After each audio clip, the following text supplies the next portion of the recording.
அனைவருக்கும் வணக்கம். நம்ம இன்றைக்கி என்ன பார்க்க போகிறோம் அப்படின்னு கேட்டிங்கன்னா, எப்பவும் போல் ஒரு ஜாதகத்தை போட்டு நான் விளக்குறேங்க. அது எந்த ஜாதகம் அப்படின்னு கேட்டிங்கன்னா, இங்கே போர்டில் போட்டுங்க இல்லைங்களா, இந்த ஜாதகம் தான்.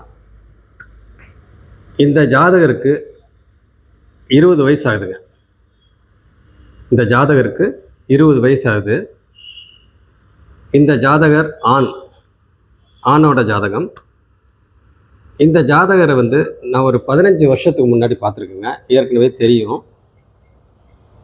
எப்படி தெரியும் அப்படின்னு கேட்டிங்கன்னா, அப்போ 15 வருஷத்துக்கு முன்னாடி நான் இந்த ஜாதகரை பார்த்துருக்கேன் அப்படின்னா, இப்போ இந்த ஜாதகருக்கு 20 வயசு. அப்போ இந்த ஜாதகருக்கு 5 வயசு இருக்கிறப்ப நான் பார்த்துருக்குறேன், பேசியிருக்கேன். எப்படி தெரியும் அப்படின்னு கேட்டிங்கன்னா, இந்த ஜாதகர் எங்கள் வீட்டு பக்கத்தில் தான் குடியிருந்தார். இந்த ஜாதகர் குடியிருந்த ஹவுஸ் ஓனர் பார்த்திங்கன்னா எனக்கு ரொம்ப க்ளோஸ் ஃப்ரெண்டுங்க. அவங்க வீட்டுக்கு போகிறப்ப வரப்பெல்லாம் பார்த்திங்கன்னா இந்த ஜாதகர் நான் பார்த்துருக்குறேன்.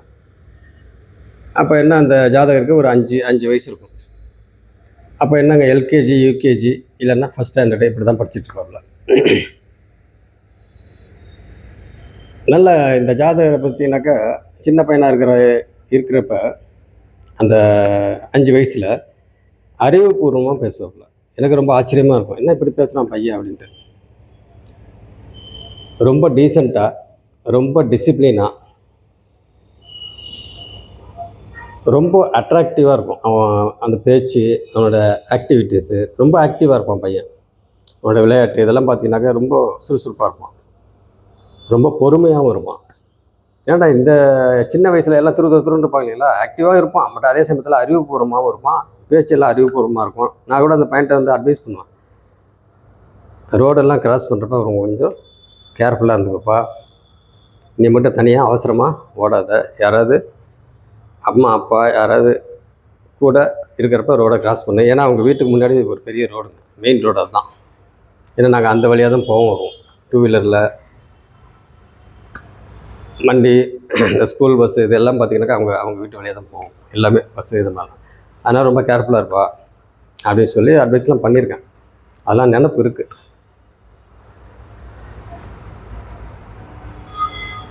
நேற்று பார்த்திங்கன்னா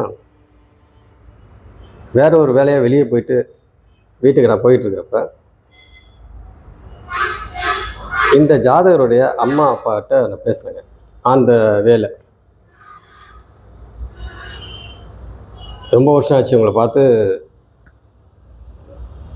பசங்களாம் ரொம்ப சின்ன பசங்களாக இருந்தாங்க, இப்போ என்ன பண்ணுறாங்க என்ன இது அப்படின்னு சொல்லி விசாரிச்சுக்கிட்டு இருந்தாங்க.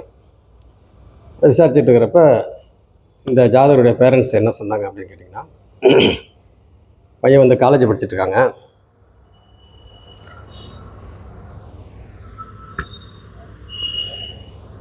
காலேஜுக்கு போனப்போ பார்த்திங்கன்னா, இப்போ ரீசெண்டாக காலேஜுக்கு போனப்போ அங்கே அந்த பிரேக் டைம் வரும் இல்லைங்களா, அந்த 11:30 மணிக்கு 11 மணிக்கு ஃபஸ்ட்டு பீரியட் முடிஞ்சோடனே அந்த பிரேக் வரும் இல்லைங்களா, அந்த பிரேக் டைமில் ஸ்நாக்ஸ் சாப்பிட்றதுக்கு போயிருக்கிறாங்க. அங்கே ஃப்ரெண்ட்ஸுங்க இந்த ஜாதகர் இதுங்க எல்லாமே சேர்ந்து போயிருக்காங்க. அங்கே போயிட்டு பார்த்திங்கன்னா ஸ்நாக்ஸ் சாப்பிட்ருக்குறாங்க. சாப்பிட்ட உடனே இந்த ஜாதகருக்கு ஒரு மாதிரி வாமிட் ஆகிருக்கு, மயக்கமும் லைட்டாக வந்திருக்கு போல இருக்கு. மற்ற பசங்களும் அதே தான் சாப்பிட்டுக்கிறாங்க, அவங்களுக்குலாம் ஒன்றும் ஆகலை. ஆனால் இந்த ஜாதகருக்கு மட்டும் பார்த்திங்கனாக்கா மயக்கம் வாமிட்லாம் வந்துருச்சு. உடனே டாக்டர்கிட்ட போய் அங்கே போய் பார்த்துருக்குறாங்க. அங்கே பார்த்து அங்கே ட்ரீட்மெண்ட்லாம் கொடுத்துருக்காரு டாக்டர். அவங்க என்னென்ன பண்ணணுமோ அது எல்லாமே ஃபஸ்ட் எய்ட் மாதிரி எல்லாம் பண்ணியிருக்கிறாங்க. பண்ணி அந்த ட்ரீட்மெண்ட் பார்த்திங்கன்னா அந்த ட்ரீட்மெண்ட்டை தான் எடுத்துருக்கிறாரு. அது எவ்வளோ நேரம் இருந்தாங்கன்றது என்னன்றது கரெக்டாக சொல்லலை. பட் திடீர்னு இந்த ஜாதகர் பார்த்திங்கனாக்கா இறந்துட்டார் பையன் அப்படின்னு சொல்லி சொன்னோடனே எனக்கு அப்படியே ரொம்ப ஷாக் ஆகிப்போச்சுங்க. ஏன்னா அந்த பையன் அவ்வளோ அறிவுபூர்வமாக பேசுவான், ரொம்ப ஆக்டிவாக இருப்பான், ரொம்ப பொறுப்பாக இருப்பான், ரொம்ப டீசெண்டாக இருப்பான். அவன் சின்ன வயசில் இவ்வளோ டீசெண்டாக இருக்கான், இவ்வளோ இதாக பேசுகிறானே அப்படின்னு சொல்லி ரொம்ப அட்ராக்ட் பண்ணும். இப்படி இருக்கிறப்ப திடீர்னு இந்த மாதிரி ஒரு ஷாக் நியூஸ் சொன்ன உடனே எனக்கு ரொம்ப மாதிரி ஆகிடுச்சு. உடனே நம்மளுக்கு என்ன தோணுங்க, இந்த மாதிரி ஒரு நியூஸ் வந்துச்சு அப்படின்னாக்கா என்ன தோணும்? உடனே நம்ம ஜோதிடத்தில் இருக்கிறதுனால என்ன என்ன சின்ன வயசு 20 வயசில் எப்படி இந்த மாதிரி ஆச்சு, இப்போ இந்த ஜாதகத்தில் என்ன அமைப்பு இருக்கும் அப்படின்னு சொல்லி டக்குன்னு நம்மளுக்கு அது மாதிரி ஓடும். பட் இருந்தாலும் இந்த மாதிரி ஒரு நியூஸை வந்து அவங்க பேரண்ட்ஸ் வந்து சொல்லிகிட்டு இருக்கிறப்ப அவங்கள்ட்ட இந்த டீட்டெயில்ஸ் எல்லாம் எப்படி வாங்குறது, ஆனால் வாங்கி பார்க்கணும் அப்படின்ட்டு ரொம்ப இன்ட்ரெஸ்ட்டாக இருந்துச்சு. சரி, கொஞ்சம் கூல் ஆனவுன்னா அப்புறம் கொஞ்சம் நேரம் கழிச்சு நம்ம வந்து கேட்போம் அப்படின்னு சொல்லிட்டு அப்புறம் பேசிகிட்டே இருந்தோம். அப்புறம் கூல் ஆனவுன்னா, சரி நான் இப்போ ஜோதிடத்தில் நான் இருக்கேங்க, நான் ஜாதகம்லாம் பார்த்துட்ருக்கேன், உங்கள் பையனோட டீட்டெயில்ஸ் சொல்லுங்கள், நான் பார்த்துட்டு என்ன ஏன் இந்த மாதிரி ஆச்சுன்றதை நம்ம பார்ப்போம் அப்படின்னு சொல்லிட்டு கேட்டோன்னே சொன்னாங்க. உடனே மொபைலில் பார்த்து போட்டுட்டு அப்புறம் சொன்னேன் இந்த மாதிரி சில விஷயங்களும் சொன்னேன். சரி, அந்த ஜாதகம் தான் இது. ஏன் இந்த ஜாதகருக்கு இந்த மாதிரி ஆச்சு அப்படின்ட்டு இந்த ஜாதகத்தை இப்போ பார்க்குறப்பே உங்களுக்கு புரியும். இந்த ஜாதகத்தை பார்க்குறப்பே பார்த்திங்கன்னா உங்களுக்கு புரியும்.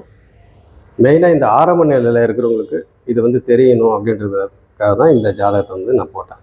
ஏன்னா 20 வயசில் வந்து இந்த சின்ன வயசில் வந்து ஒரு டெத்து நடக்குது, திடீர்னு இந்த மாதிரி நடக்குது அப்படின்னா அதுக்கு ஜாதகத்தில் என்ன அமைப்பு அப்படின்னு சொல்லி பார்ப்போம். ஃபஸ்ட்டு எந்த ஒரு ஜாதகத்தையும் நம்ம வந்து பார்த்த உடனே ஃபஸ்ட்டு லக்னம் எப்படி இருக்குது, லக்னாதிபதி எப்படி இருக்கிறாரு, இதை ஃபஸ்ட்டு பார்க்கணும். அடுத்தது எந்த ஒரு ஜாதகத்துலேயும் சூரியன், சந்திரன், குரு, சுக்கிரன் இவங்க வந்து பார்த்திங்கன்னா நல்ல விதமாக இருக்கணும். லக்னம், லக்னாதிபதி நல்லா இருக்கணும். ராசி அதிபதி நல்லா இருக்கணும். ஸோ இதெல்லாம் வந்து ரொம்ப முக்கியம். இது இல்லாமல் இன்னும் அடிப்படையான விஷயங்கள்லாம் நிறையா இருக்குது. 5, 9 உடையவங்க, 4, 7, 10 உடையவங்க, இந்த மாதிரிலாம் இருக்குது. ஸோ அதெல்லாம் நம்ம விட்டுருவோம். இந்த ஜாதகத்தை பொறுத்த வரைக்கும் பார்த்தீங்கன்னாக்கா சும்மா லைட்டாக அந்த டெத் ஆகிறதுக்கு திடீர்னு 20 வயசில் சின்ன வயசில் இந்த மாதிரி வந்து இறந்ததுக்கு என்ன அமைப்பு அப்படின்னு சொல்லி அந்த ஒரு விஷயத்தை மட்டும் நம்ம பார்ப்போம். மற்ற விஷயங்கள்லாம் வந்து வேண்டாம். சரி, இந்த ஜாதகத்தை பொறுத்த வரைக்கும் பார்த்தீங்கன்னா ஃபஸ்ட்டு லக்னம், கடக லக்னம். லக்னத்திலேயே சூரியன் இருக்கிறாரு, புதனும் இருக்கிறாரு, சனியும் இருக்கிறாரு. இவங்க 3 பேரும் பார்த்தீங்கன்னாக்கா லக்னத்திலே இருக்கிறாங்க. லக்ன புள்ளி 25 டிகிரி. சூரியன் வந்து 25 டிகிரியில் இருக்கிறாரு. புதன் வந்து 14 டிகிரியில் இருக்கிறாரு. சனி வந்து 9 டிகிரியில் இருக்கிறாரு. கடக லக்னம், லக்னத்தில் சூரியன், புதன், சனி இவங்க இப்போ 3 பேரும் இருக்காங்க. அடுத்தது ராசி. சந்திரன் எங்கே நிற்கிறாரோ அதுதான் ராசி இல்லைங்களா? அப்போ பார்த்தீங்கன்னா சந்திரன் வந்து தனுசு ராசியில் குருவோட வீட்டில் 6 டிகிரியில் இருக்கிறாரு. ஸோ அப்போ சந்திரன் அங்கே நிற்கிறதுனால தனுசு ராசி.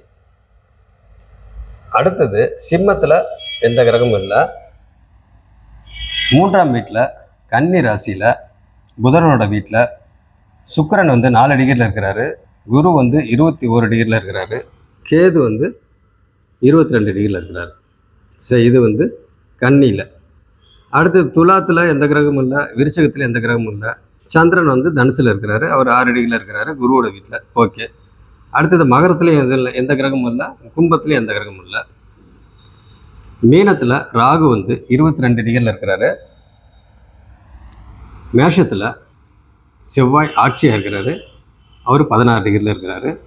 அடுத்தது பார்த்தீங்கன்னாக்கா ரிஷபத்துலேயும் எந்த கிரகமும் இல்லை, மிதுனத்துலேயும் எந்த கிரகமும் இல்லை. ஸோ இதுதான் வந்து ராசி சக்கரத்தோட நிலை. ராசி சக்கரத்தில் கிரகங்கள் என்ன நிலையில் இருக்குது அப்படின்றது இதுதான். இப்படி இருக்கிறப்ப இந்த ஜாதகருக்கு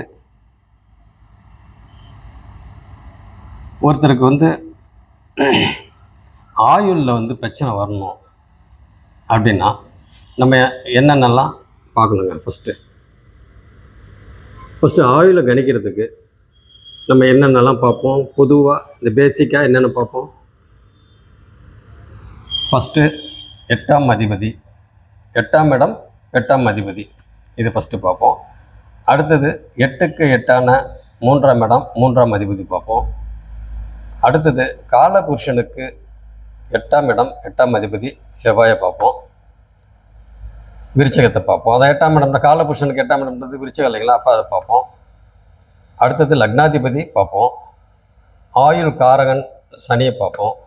ஸோ இந்த மாதிரி பார்த்தீங்கன்னாக்கா பேசிக்கான விஷயங்கள்லாம் நம்ம வந்து பார்ப்போம். இதெல்லாம் பார்த்துட்டு இதோட நிலை என்னன்றதை நம்ம பார்த்துட்டு அப்புறம் தான் வந்து ஆயுள் வந்து நம்ம கணிக்கணும். அப்போ இந்த இடத்துல பார்த்தீங்கன்னா இவர் இறந்துட்டார். ஏன் இறந்தார், இதுக்கு என்ன அமைப்பு அப்படின்னா, ஃபஸ்ட்டு ஒருத்தருக்கு மரணம் வருது அப்படின்னா நம்ம என்ன பார்க்கணும்? ஸோ எப்பயுமே எந்த ஒரு ஜாதி, இப்போ தான் நான் சொன்னேன் இல்லைங்களா, லக்னம் லக்னாதிபதி, இதை பார்க்கணும். அப்போ இந்த லக்னத்தில், கடக லக்னத்தில் சூரியன் புதன் சனி இவங்க 3 பேரும் பார்த்தீங்கன்னாக்கா இருக்கிறாங்க. இதில் சூரியன் அரை பாவர், சனி வந்து முழு பாவர். அப்போ லக்னம் வந்து சுபத்துவமா பாவத்துவமா அப்படின்னு கேட்டால் இங்கே பார்த்தீங்கன்னாக்கா பாவத்துவம் தான் சொல்லுவேன். ஏன்னா இங்கே சுபகிரகங்களோட தொடர்பு எதுவும் இல்லை. ஏன்னா உங்களுக்கு இயற்கை சுபர் என்று சொல்லக்கூடிய சுக்கிரனும் குருவும் பார்த்தீங்கன்னாக்கா அவங்க 3ஆம் வீட்டில், லக்னத்துக்கு 3ஆம் வீட்டில் கன்னி ராசியில் உட்காந்துருக்குறாங்க. 2 பேரும் சேர்ந்து உட்காந்துருக்குறாங்க. அவங்க பார்த்தீங்கன்னாக்கா இங்கே லக்னத்தை சுபத்துவப்படுத்த முடியாது. ஸோ அப்படி இருக்கிறப்ப இங்கே லக்னம் வந்து பாவத்துவமாக இருக்குது. அங்கே புதன் வந்து அங்கேயா இருக்கிறாரு. புதன் வந்து அங்கே திக்பலமாக தான் இருக்கிறாரு. இருந்தாலும் அங்கே பிரயோஜனம் இல்லை. ஏன்னா சனி கூட இருக்கிறாரு, அங்கே சூரியன் கூட இருக்கிறார். சூரியன் வந்து புதனுக்கு ஃப்ரெண்டு அப்படின்னு நம்ம சொன்னாலும் அங்கே பார்த்தீங்கன்னாக்கா புதன் வந்து ஆகாத வீட்டில், எனிமி வீட்டில் உட்காந்துருக்கிறாரு, பகை வீடு. சனியும் பார்த்தீங்கன்னாக்கா பகை வீடு, சூரியன் வேணால் அவரோட ஃப்ரெண்டு வீடு. அப்படி இருக்கிறப்ப பார்த்தீங்கன்னாக்கா அங்கே லக்னம் வந்து பாவத்துவம். ஸோ எப்படி பாவத்துவம் அப்படின்னாக்கா இங்கே பார்த்தீங்கன்னாக்கா முக்கால் பாவர் என்று சொல்லக்கூடிய செவ்வாய் வந்து ஆட்சியாகி அவர் பார்த்தீங்கன்னாக்கா லக்னத்தை பார்க்குறாரு. இப்போ லக்னத்தில் இருக்கக்கூடிய சனியும் பார்த்தீங்கன்னாக்கா செவ்வாயை பார்க்குறாரு. செவ்வாய் வந்து லக்னத்தை பார்க்குறாரு. அந்த லக்னத்தில் செவ்வாய்க்கு ஆகாதவர் பார்த்தீங்கன்னாக்கா அங்கே உட்காந்துருக்கிறாரு. புதனும் பார்த்தீங்கன்னாக்கா செவ்வாய்க்கு ஆகாதவர் தான். மொத்தத்தில் லக்னத்தை பார்க்குறாரு. அப்போ அங்கே லக்னம் பார்த்தீங்கன்னா பாவத்துவம். அடுத்தது லக்னாதிபதி. இவங்க 3 லக்னம் பாவத்துவம் சொல்லியாச்சு. அப்போ அந்த லக்னாதிபதி எங்கே இருக்கிறாரு அப்படின்னா, லக்னாதிபதி யாரு? சந்திரன். அந்த சந்திரன் பார்த்தீங்கன்னாக்கா லக்னத்துக்கு 6ஆம் வீட்டில் தனுசு ராசியில் குருவோட வீட்டில் மறையிறாரு, 6ஆம் வீட்டில் மறையிறாரு. அப்போ லக்னம் பாவத்துவம், லக்னாதிபதியும் 6ஆம் வீட்டில் மறையிறாரு. அடுத்தது இந்த ராசி, அதாவது சந்திரனுக்கு வீடு கொடுத்தவர் குரு. அந்த குருவும் பார்த்தீங்கன்னா 3ஆம் வீட்டில் மறைகிறார். லக்னத்துக்கு 3ஆம் வீட்டில் மறைகிறாரு. யாரு? குரு. அந்த குரு வந்து 21 டிகிரியில் இருக்கிறாரு, கேது வந்து 22 டிகிரியில் இருக்கிறாரு. அப்போ குருவும் கேதுவும் பார்த்தீங்கன்னாக்கா 1 டிகிரி வித்தியாசத்தில் 2 பேரும் க்ளோஸாக இருக்கிறாங்க. அப்போ அங்கே குருவும் கெட்டு போயிடுறாரு. கேதுகிட்ட குருவோட பவரை கொடுத்து அங்கே குருவுக்கு பவரே இல்லை அப்படின்ற மாதிரி சொல்லலாம். அப்போ இந்த குரு வந்து அங்கே இருக்கிற சுக்கிரனை வந்து சுபத்துவப்படுத்த முடியாது. என்ன காரணம் அப்படின்னு கேட்டிங்கன்னா, சுக்கிரன் வந்து 4 டிகிரியில் இருக்கிறாரு, குரு வந்து 21 டிகிரியில் இருக்கிறாரு. இவங்க 2 பேருக்கும் 17 டிகிரி வித்தியாசம் இருக்குது. 17 டிகிரி வித்தியாசம் இருக்கனால அந்த குரு வந்து அங்கே சுபத்துவப்படுத்த முடியாது. அப்போ அங்கே குரு வந்து கேதுகிட்ட மாட்டிக்கிட்டாரு, சரண்டர் ஆகிட்டாரு. அப்படி இருக்கிறப்ப அங்கே குரு யார்? ராசி அதிபதி, 6ஆம் வீட்டு அதிபதி. அவர் பார்த்தீங்கன்னாக்கா 3ஆம் வீட்டில் சிறு மறைவு ஸ்தானம், 3ஆம் வீடு, அந்த வீட்டில் பார்த்தீங்கன்னாக்கா மறைகிறாரு. ஒரு 25% மறைவு. அப்போ மறைந்தாலும் அங்கே கேதுகிட்ட மாட்டிக்கிட்டாரு. ஏன்னா அங்கே டிகிரி வைஸ் பார்க்குறப்ப கேதுகிட்ட ரொம்ப க்ளோஸாக இருக்கிறாரு. அப்போ கேது சுபத்துவமாக இருக்கிறாரு, குரு வந்து பாவத்துவம் ஆகிட்டாரு. சுக்கிரன் வந்து தனிச்சு இருக்கிற மாதிரி தான் கணக்கு. குருவும் கேதுவும் ஒன்றா இருக்கிற மாதிரி கணக்கு, சுக்கிரன் வந்து தனிச்சு இருக்கிற மாதிரி கணக்கு. சரி, ஓகே. அப்படி இருக்கிற பார்த்தீங்கன்னாக்கா இந்த இடத்த நம்ம பார்த்தாச்சு. அடுத்தது பாக்கியஸ்தானத்தில் லக்னத்துக்கு 9ஆம் இடம் என்று சொல்லக்கூடிய பாக்கியஸ்தானம். அந்த பாக்கியஸ்தானத்தில் ராகு 22 டிகிரியில் உட்காந்துருக்கிறாரு. அப்பாவோட இடமும் இது தான். அப்போ அங்கே ராகு உட்காந்துருக்கிறாரு, அது புரிஞ்சுங்க. அடுத்தது 10ஆம் வீடான செவ்வாய், 10ஆம் வீடான மேஷத்தில் செவ்வாய் உட்காந்துருக்கிறாரு. அந்த செவ்வாய் ஆட்சியாக இருக்கிறாரு. அவர் 16 டிகிரியில் உட்காந்துருக்கிறாரு. இங்கே பார்த்தீங்கன்னா செவ்வாய் வந்து 10ஆம் வீட்டில் இருந்தால் என்ன அர்த்தம்? திக்பலமாக இருக்கிறாருன்னு அப்படி அர்த்தம். சரி, இந்த இடத்துல பார்த்தீங்கன்னா சந்திரன் என்னவா இருக்கிறாரு? வளர்பிறை சந்திரனாக இருக்கிறாரு. அப்போ சூரியன் இங்கே இருக்கிறாரு, சந்திரன் வந்து இங்கே இருக்கிறாரு. அப்போ சந்திரன் வந்து 25 டிகிரியில் இங்கே வந்தார் அப்படின்னாக்கா பௌர்ணமிக்கு உண்டான அமைப்பில் வந்துடுறாரு சந்திரன். அப்போ இங்கே சந்திரன் வந்து ஒளி பொருந்திய சந்திரன் தான், ஒளி பொருந்திய சந்திரன் தான். அப்போ ஒளி பொருந்திய சந்திரனாக இருந்தாலும் அப்போ இங்கே பார்த்தீங்கன்னாக்கா சந்திரன் இங்கே பார்ப்பாரு, 12ஆம் வீட்டை பார்க்குறாரு. இப்போ 12ஆம் வீட்டை நல்ல ஒளி பொருந்திய நிலையில் இங்கே பார்க்குறாரு அப்படின்னா இதோட ஒளி சிதறல் இங்கேருந்து இங்கே படும், திருப்பி இங்கேருந்து இங்கே படும். அப்போ இங்கே வந்து எந்த கிரகமும் இல்லை. இங்கே பார்த்தீங்கன்னாக்கா கிட்டத்தட்ட மூணு கிரகம் இருக்குது. அப்போ இங்கே வந்து சந்திர அதியோகம் அப்படின்னு சொல்லுவாங்க இல்லைங்களா. சரி, அது வந்து பார்த்திங்கனாக்கா இங்கே அந்த அமைப்பில் இருக்குது. ஆனால் இருந்தாலும் இந்த ஜாதகர் உயிரோடு இல்லை, இறந்துருக்கிறாரு. அதையும் புரிஞ்சுங்க. அப்போ சந்திர அதியோகத்தில் இருந்து இந்த ஜாதகருக்கு இந்த மாதிரி ஆயிருக்குது அப்படின்னா அதுக்கு என்ன அமைப்பு அப்படின்றத நீங்கள் புரிஞ்சுங்க. அடுத்தது இதுதான் வந்து கிரகத்தோட பொசிஷன். பேசிக்காக அடிப்படையாக நம்ம என்னென்ன பார்க்கணுமோ அது ஓரளவுக்கு சும்மா லைட்டாக பார்த்தாச்சு. ஒரு மரணம் நடக்கணும் அப்படின்னா யார் யாரெல்லாம் சம்மந்தப்படணும்? லக்னாதிபதி, லக்னாதிபதி பார்க்கணும். அடுத்தது மாரகாதிபதி, மாரகஸ்தானத்தை பார்க்கணும். அடுத்தது பாதகாதிபதி, பாதகஸ்தானத்தை பார்க்கணும். அடுத்தது 8ஆம் அதிபதி, 8ஆம் இடத்தை பார்க்கணும். ஸோ இவங்களோட சம்பந்தம் எப்படி இருக்குது இந்த ஜாதகத்தில் அப்படின்ட்டு இந்த ஆரம்ப நிலையில் இருக்கிறவங்க நல்லா புரிஞ்சுங்க. இது உங்களுக்கே தெரியும், சிம்பிளான விஷயந்தான். இதில் ரொம்ப டெப்த்துக்கெலாம் போக வேணாம், சும்மா சாதாரணமாக நம்ம பார்த்துப்போம். லக்னம் அப்படின்னா என்னங்க? ஒரு ஜாதகரை பற்றி சொல்கிற அத்தனை விஷயமும் லக்னம். அப்போ அந்த லக்னத்தில் யார் உட்காந்துருக்கிறா? 2ஆம் அதிபதி என்று சொல்லக்கூடிய சூரிய பகவான், அவர் வந்து பார்த்திங்கனாக்கா லக்னத்தில் உட்காந்துருக்கிறாரு. அப்போ அந்த சூரியன் யார்? அந்த சூரியன் மாரகாதிபதி. எப்படி மாரகாதிபதி? இது சரலக்னம், கடகம் இல்லைங்களா. அப்போ கடகம் வந்து சரலக்னம். இப்போ சரலக்னத்துக்கு 2, 7க்கு உடையவர்கள் மாரகாதிபதிகள். அப்போ 2ஆம் இடத்தோட அதிபதி சூரியன் லக்னத்தில் உட்காந்துருக்கிறாரு, அவர் ஒரு மாரகாதிபதி. அடுத்தது லக்னத்துக்கு 7ஆம் அதிபதி சனி பகவான், அவரும் பார்த்தீங்கன்னாக்கா லக்னத்திலே உட்காந்துருக்கிறாரு, அவரும் வந்து இன்னும் ஒரு மாரகாதிபதி. 7ஆம் வீட்டு அதிபதி சனி, அவர் மாரகாதிபதி. அப்போ 2 மாரகாதிபதியும் பார்த்தீங்கன்னாக்கா லக்னத்திலே உட்காந்துருக்குறாங்க. புதன் உட்காந்துருக்கிறாரு. அந்த புதன் யார்? அவரும் லக்னத்தில் தான் உட்காந்துருக்கிறாரு. 3ஆம் வீட்டுக்கு உடையவர், 12ஆம் வீட்டுக்கும் அவர் தான். அப்போ 12ஆம் வீடுன்றது என்னது? விரையாதிபதி. விரையாதிபதி ப்ளஸ் 3ஆம் அதிபதி. அப்போ இவங்க 2 பேரும் இவங்க 2 வீட்டுக்கும் உடையவர் புதன் பார்த்தீங்கன்னா 14 டிகிரியில் லக்னத்தில் உட்காந்துருக்கிறாரு. சனி 9 டிகிரியில் உட்காந்துருக்கிறாரு. சூரியன் வந்து 25 டிகிரியில் உட்காந்துருக்கிறாரு. லக்ன புள்ளி 25 டிகிரி. இதை புரிஞ்சுங்க. அப்போ பார்த்தீங்கன்னா உங்களுக்கு இவங்க 3 பேரும் லக்னத்தில் உட்காந்துருக்குறாங்க அப்படின்னா அது சிக்கல் தான். எப்போ மாரகாதிபதி, பாதகாதிபதி, இவங்க 2 பேரும் விரையாதிபதி, இவங்கெல்லாம் பார்த்தீங்கன்னாக்கா உங்களுக்கு தொடர்பில் இருக்கிறாங்களோ அங்கே சிக்கல் தான். 6, 8 சம்பந்தம் வந்துருச்சு, மாரகாதிபதி சம்பந்தம் வந்துருச்சு, பாதகாதிபதி சம்பந்தம் வந்துருச்சு அப்படின்னா நம்ம கேர்ஃபுல்லாக இருந்துக்கணும். அப்போ இந்த இடத்துல பார்த்தீங்கன்னாக்கா 2ஆம் வீட்டு அதிபதி இங்கே உட்காந்துருக்கிறாரு. இங்கே 3ஆம் வீட்டில் யார் யார் உட்காந்துருக்கா? சுக்கிரன் வந்து உட்காந்துருக்காரு. சுக்கிரன் வந்து 4 டிகிரியில் உட்காந்துருக்கிறாரு. குரு வந்து 21 டிகிரி, கேது வந்து 22 டிகிரியில் உட்காந்துருக்கிறாரு. இப்படி இருக்கிறப்ப சுக்கிரன் வந்து என்ன கண்டிஷனில் உட்காந்துருக்கிறாரு அப்படின்னா, சுக்கிரன் வந்து அங்கே ஃபஸ்ட்டு நீச்சமாக இருக்கிறாரு. ஃபஸ்ட்டு நீச்சம் ஆயாச்சு. 2வது சுக்கிரனுக்கு முழு மறைவு ஸ்தானம் எது? 3ஆம் வீடு. லக்னத்திற்கு 3ஆம் வீடு. சுக்கிரனுக்கு 100% மறைவு ஸ்தானம் சுக்கிரனுக்கு மட்டும்.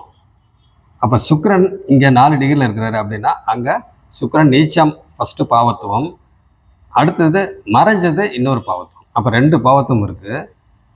அடுத்தது மூன்றாவதாக சனி பார்வை, சனியோட 3ஆம் பார்வையாக சுக்கிரனை பார்க்குறாரு.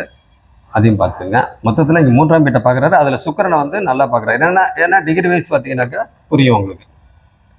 அப்போ இங்கே சுக்கிரன் வந்து டோட்டலாகவே பாதிச்சிட்டாரு.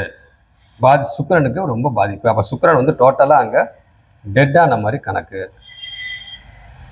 ஃபஸ்ட்டு நீச்சம் ஆனது ஒரு பாவத்துவம், அங்கே 3ஆம் இடத்துல 100% மறைஞ்சது ஒரு பாவத்துவம், அடுத்து சனி பார்வை ஒரு பாவம். டோட்டலாக அங்கே சுக்கிரன் வந்து வலு இழந்தாச்சு டோட்டலாக.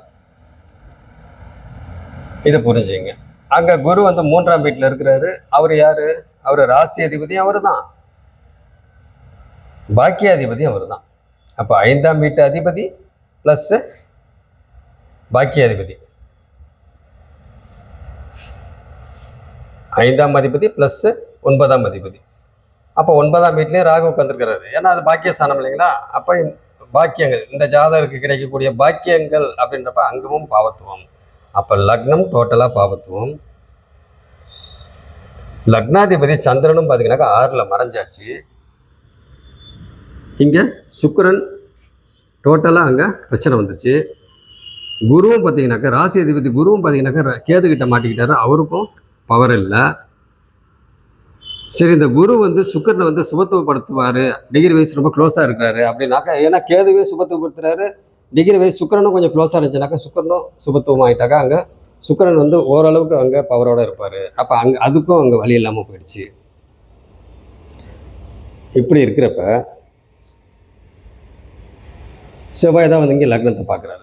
சனி பார்வை செவ்வாய்க்கு, செவ்வாய் பார்வை சனிக்கு, ப்ளஸ்ஸு செவ்வாயோட பார்வை லக்னத்துக்கு இருக்குது. அதே மாதிரி சனியோட பார்வை பார்த்தீங்கன்னாக்கா 3ஆம் பார்வையாக இங்கே பார்க்குறாரு. 3ஆம் வீட்டை பார்க்குறாரு. எதை? கன்னியை பார்க்குறாரு.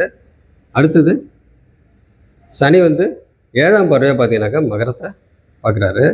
10ஆம் பார்வையாக செவ்வாய் பார்க்குறாரு. செவ்வாய் வந்து 4ஆம் பார்வையாக லக்னத்தை பார்க்குறாரு. 7ஆம் பார்வையாக பார்த்தீங்கன்னாக்கா 4ஆம் வீட்டை பார்க்குறாரு. இப்போ சுகஸ்தானத்தை பார்க்குறாரு, 4ஆம் வீட்டை பார்க்குறாரு. அடுத்தது அவருடைய 8ஆம் பார்வையை விருச்சகத்தை, காலபுருஷனுக்கு 8ஆம் இடத்தை பார்க்குறாரு. புரிஞ்சுங்க. அவ்வளோதான். இதுதான் சிம்பிளான விஷயம். இப்போ இங்கே என்ன நடந்துச்சு? இப்போ எல்லாம் ஓகே, இப்போ எல்லாம் சொல்லியாச்சு. இப்போ என்னென்ன கிரக நிலை என்ன ஆகுது? இப்போ வந்து இவர் டெத் ஆகிட்டார். ஒரு சம்பவம் நடந்துருச்சு. இப்போ இந்த சம்பவத்தை நடந்ததை சொல்கிறது எது? தசாபுக்திகள். அப்போ இந்த கிரகநிலை வச்சு இந்த ஜாதகர் இப்போ ரீசெண்டாக இறந்துருக்கிறாரு அப்படின்னா என்ன தசாபக்தி நடந்திருந்தால் இந்த ஜாதகர் இறந்துருப்பார் அப்படின்றது இந்நேரம் நீங்கள் கண்டுபிடிச்சிருப்பீங்க. இப்போ நான் பேசிக்கான விஷயம் சொன்னேன் இல்லைங்களா? இது சொல்கிறப்பே பார்த்தீங்கன்னாக்கா இவருக்கு என்ன தசை நடந்திருக்கு, என்ன புக்தி நடந்திருக்கும். புக்தி கூட வந்து டக்குன்னு இந்த ஆரம்ப நிலையில் இருக்கிறவங்க வந்து சொல்ல முடியாது. பட் தசா ஈஸியாக சொல்லிடலாம். ஏன்னா எந்த கிரகம் ரொம்ப மோசமாக பாதிப்பாயிருக்கு அப்படின்னா பார்த்த உடனே சொல்லிடலாம். இந்த ஜாதகருக்கு நடப்பு தசாபுக்தி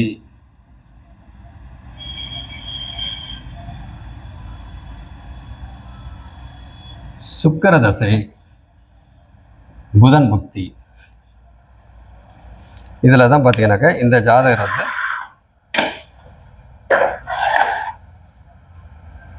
இறந்துருக்கிறாரு. சரி, என்ன நடந்துச்சு? சுக்கிரன் வந்து ஏற்கனவே இங்கே பார்த்தீங்கன்னா ரொம்ப கெட்டு போயிட்டார்.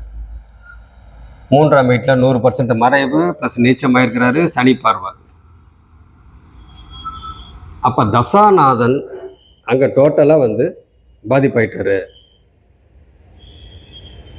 அங்கே தசாநாதன் சுக்கிரனுக்கு வீடு கொடுத்தவர் யார்? புதன்.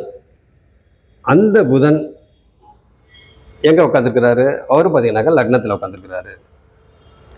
அப்போ சுக்கிரனுக்கு சாரம் கொடுத்தவர் யாருங்க? சாரம் கொடுத்தவர் சுக்கிரன் 4 டிகிரியில் இருக்கிறாரு. அப்போ சூரியன் சாரம், சாரம் கொடுத்தவர் சூரியன். சுக்கிரனுக்கு சாரம் கொடுத்தவர் சூரியன். அந்த சூரியனும் பார்த்தீங்கன்னாக்கா லக்னத்திலே உட்காந்துருக்கிறாரு. அவர் யார்? அவர் மாரகாதிபதி. சனி ஒரு மாரகாதிபதி. புதன் வந்து விரையாதிபதி. அப்போ விரையாதிபதி யார்? புக்திநாதன்.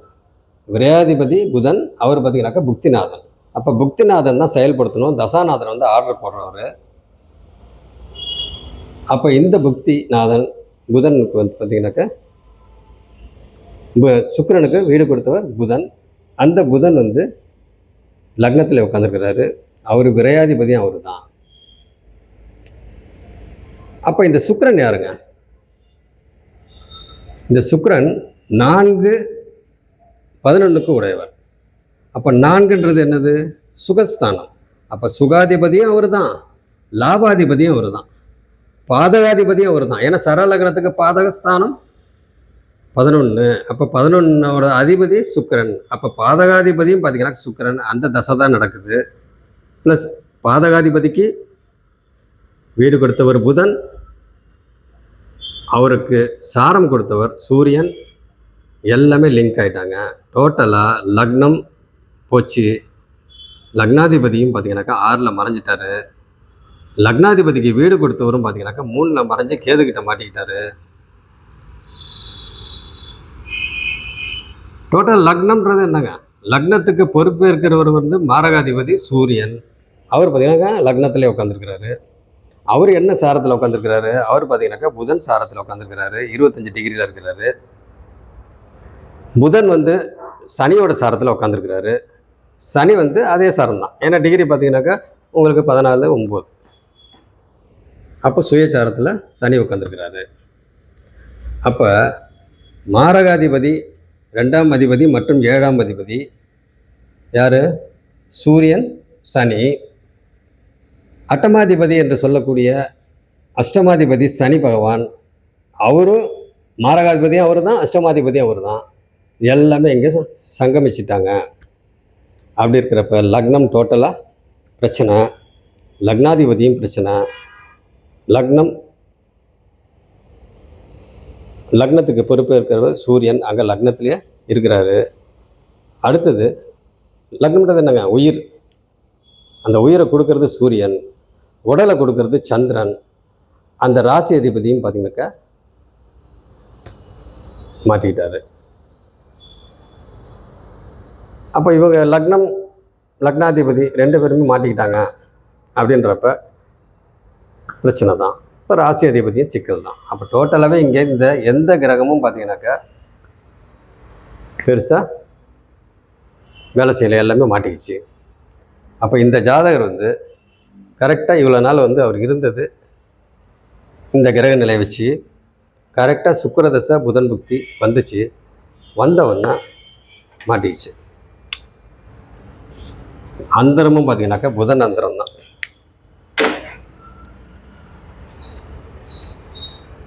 புதன் அந்தரத்தை தான் இறந்துருக்கிறார்.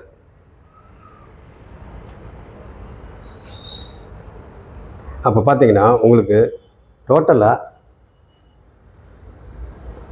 லக்னாதிபதியே சூப்பராக இருந்தாலும் தசாநாதன் வந்து நல்லா இருக்கணும். தசாநாதன் வந்து நல்லபடியாக இருந்தாக்க லக்னாதிபதியாக ஒரு மாதிரி கெட்டு போயிருந்தா கூட பிரச்சனை இல்லை. அப்போ லக்னாதிபதியோடைய தசாநாதன் தான் வலிமையானவர். லக்னாதிபதியை விட தசாநாதன் தான் வலிமையானவர். அப்படி இருக்கிறப்ப இங்கே பார்த்தீங்கன்னாக்கா தசாநாதனும் பயங்கர பிரச்சனை. டோட்டலாக அங்கே வலுவே இல்லை. ராசிநாதனும் வலு இல்லை. லக்னாதிபதியும் வலு இல்லை. இவங்கெல்லாம் வலு இல்லை. அடுத்தது பார்த்தீங்கன்னாக்கா 5ஆம் அதிபதி அவர், 9ஆம் அதிபதி பாக்கிய அதிபதி, டோட்டலாக எல்லாமே முடிஞ்சிச்சு.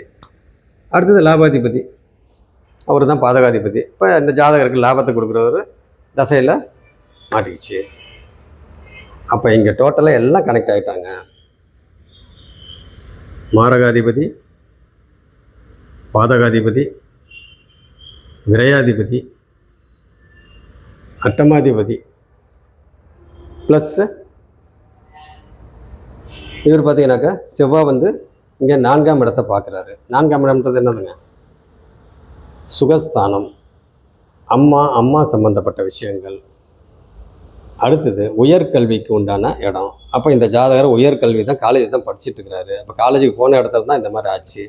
அப்போ இந்த காலேஜுக்கு போகிற இடத்தோட சுகாதிபதி யார்? சுக்கிரன். அவர் பார்த்தீங்கன்னா மூன்றாம் இடத்துல மறைவு ஸ்தானத்தில் மாட்டிக்கிட்டு நீச்சமாகி டோட்டலாக சனியோட பார்வையில் டோட்டலாக வலு இழக்கு. அப்போ இந்த வீட்டு அதிபதி 3ஆம் வீட்டில் இருந்து வலு கம்ப்ளீட்டாக இழக்கிறாருன்னா இந்த ஜாதகர் உயர்கல்வி முடிக்கக்கூடாது.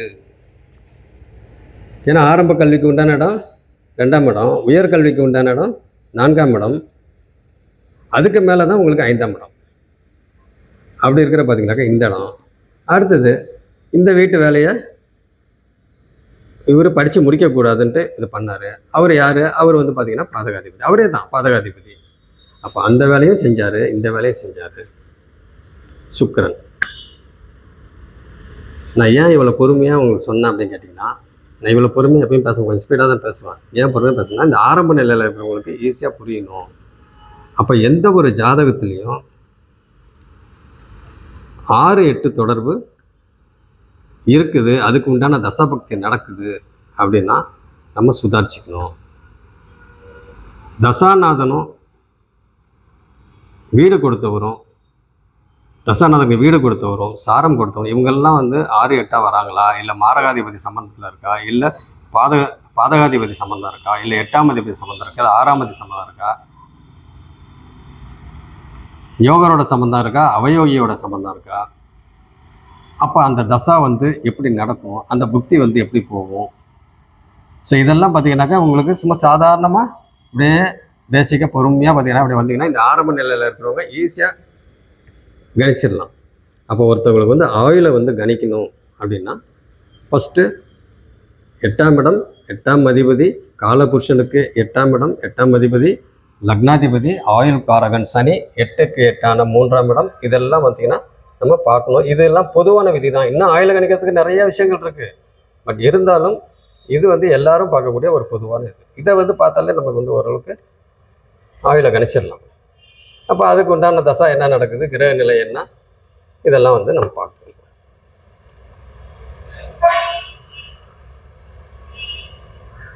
அப்போ இந்த இடத்துல பார்த்தீங்கன்னா இது ராசி சக்கரம். அப்போ ராசி சக்கரத்தில் நம்ம கிரகங்கள்லாம் இருக்குது. அப்போ ராசி சக்கரம் வந்து ஒரு கேரக்டர் எப்படி என்ன இது, அதாவது வாழ்நாள் முழுக்க நம்ம ஜனன ஜாதகம் அப்படின்னாவே உங்களுக்கு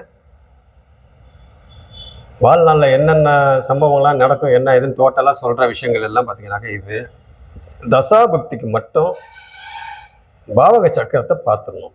அப்போ பாவக சக்கரத்தில் இந்த டிகிரி வயசு, ஏன்னா பாவக சக்கரம்ன்றது பாவம் வந்து அந்த பாவக மாற்றம் நடக்கும். அப்போ அந்த பாவக மாற்றம் நடக்குது. இப்போ பாருங்கள் லக்ன புள்ளி எப்படி நடக்கும், பாவக மாற்றம் எப்படி நடக்கும், லக்ன புள்ளி வச்சு. அதுக்காக தான் ஒவ்வொரு டைமும் லக்ன புள்ளின்னு சொல்கிறது காரணம் என்ன ஆகிட்டீங்கன்னாக்கா, லக்ன புள்ளி 25 டிகிரியில் இருக்குது அப்படின்னாக்கா பாவக மாற்றம் நடக்கும். அப்போ பார்த்தீங்கன்னாக்கா உங்களுக்கு இந்த சுக்கிரன் வந்து இங்கே போயிடுவார். இந்த பாவக மாற்றம் நடக்குது. இந்த பாவக சக்கரத்தை நம்ம பார்க்குறது வந்து தசாபக்திக்கு மட்டும். அப்போ பாவக மாற்றம், அப்போ சுக்கிரன் வந்து பார்த்தீங்கன்னாக்கா இங்கே போயிடுவார், குருவும் கேதுவும் இங்கே இருப்பார். அதே போல் பார்த்தீங்கன்னாக்கா சனி வந்து இங்கே போயிடுவார், விரயஸ்தானத்தில் போயிடுவார். அப்போ இந்த இடத்துல பார்த்தீங்கன்னாக்கா சூரியனும் புதன் மட்டும் இருப்பார். அப்போ சுக்கிரன் இங்கே இருக்கிறாரு, அதுதான் தசை நடக்குது அப்படின்றப்ப தசைக்கு மட்டும் பார்க்கணும் அப்படின்னா இவர் எங்கே இருக்கிறாரு, மாரகஸ்தானத்தில் இருக்கிறாரு. அப்போ பக்திநாதன் லக்னத்திலே இருக்கிறாரு. இந்த ராசி கட்டத்தில் பார்த்தீங்கன்னா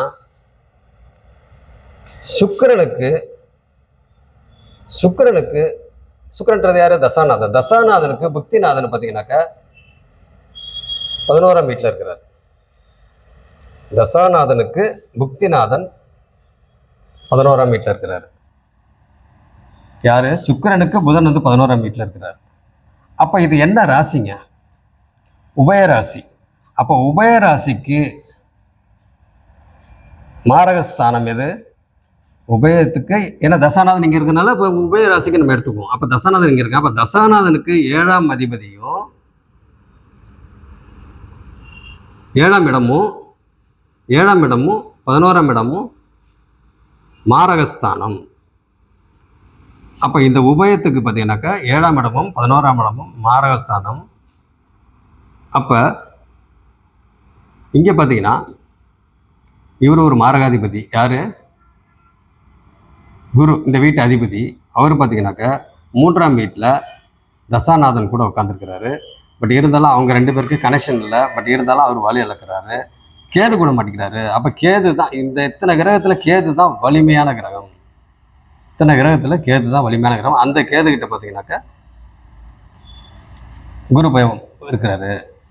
அடுத்தது இந்த தசாநாதனுக்கு 11ஆம் இடம் இன்னும் ஒரு மாரகஸ்தானம். அந்த வீட்டில் இந்த வீட்டு அதிபதி போய் அங்கே உட்காந்துருக்கிறாரு. அவர் விரையாதிபதி. சுக்கிரனுக்கு 7ஆம் அதிபதி அவர் கூட உட்காந்துருக்கிறாரு. இந்த மாதிரி சொல்லிக்கிட்டே போகலாங்க. நான் ஏன் வந்து இவ்வளோ பொறுமையாக சொல்கிறேன்னா, இந்த ஆரம்ப நிலையில் இருக்கிறவங்களுக்கு புரியணும் அப்படின்றதுக்காக தான் ரொம்ப பொறுமையாக சொல்கிறேன். பட் என்னென்னா, நம்ம ரொம்ப டெப்த்துக்கெலாம் போக வேணாம். ஏன்னா இந்த ஜாதகர் வந்து நம்ம இப்போ நான் தான் சொன்னேன் இல்லைங்களா, ஆரம்பத்துலேருந்து என்ன கண்டிஷன்றது சொல்லிட்டேன். அதனால் வந்து மற்ற விஷயங்கள் எதுவுமே பேசணும்னா இந்த சின்ன சின்ன விஷயங்கள் மட்டும் இந்த சின்ன வயசில் இந்த ஜாதகம் வந்து இறந்துருக்கிறாரு, இதுக்கு என்ன காரணம் அப்படின்றத இந்த ஆரம்ப நிலையில் இருக்கவங்க புரிஞ்சுக்கணும் அப்படின்றதுக்காக தான் சொன்னேன். சரி, இப்போ அட் ப்ரெசண்ட் இந்த ஜாதகம் வந்து இறந்தார் இல்லைங்களா, அந்த அட் ப்ரெசண்ட் என்ன நடந்துக்கிட்டு இருக்குது அப்படின்றது வந்து நம்ம கோச்சாரத்துலேயும் நம்ம பார்க்கணும். சரி, நான் அதெல்லாம் பார்க்கல. நேற்று தான் வந்து சொன்னாங்க, சரி அவசரமாக வந்து பார்த்துட்டு இதை ஒன்று போட்டுருவோம், இந்த ஆரம்ப நிலையில் இருக்கவங்களுக்கு இது ரொம்ப யூஸ்ஃபுல்லாக இருக்கும் அப்படின்றதுக்காக தான் இதை நான் பார்த்தேன். கோச்சாரம் அமைப்பு பார்த்தோம்னா அது என்ன கண்டிஷன் என்னன்றது, இன்றைக்கி கோச்சாரம் என்னன்றது, அன்றைக்கி கோச்சாரம் என்னன்றது, அது என்ன டேட்டுன்றது தெரியல. அதை வந்து கேட்கல. பட் இந்த இது மட்டும் புக்தி, இந்த புக்தியில் இருந்திருக்கிறாரு. சுக்கிரதசை இந்த புக்தியில் இருந்திருக்கு, புதன் புக்தியில் இருந்திருக்கிறாரு. அதனால் வந்து இதை புரிஞ்சுங்க. அடுத்த கிளாஸில் என்னன்றது பார்ப்போம். இன்னும் நிறையா பாயிண்ட்ஸ் இருக்குது, அதெல்லாம் நீங்களே எடுத்துங்க. ஓகே, நன்றி. அடுத்த கிளாஸில் என்ன பார்ப்போம்.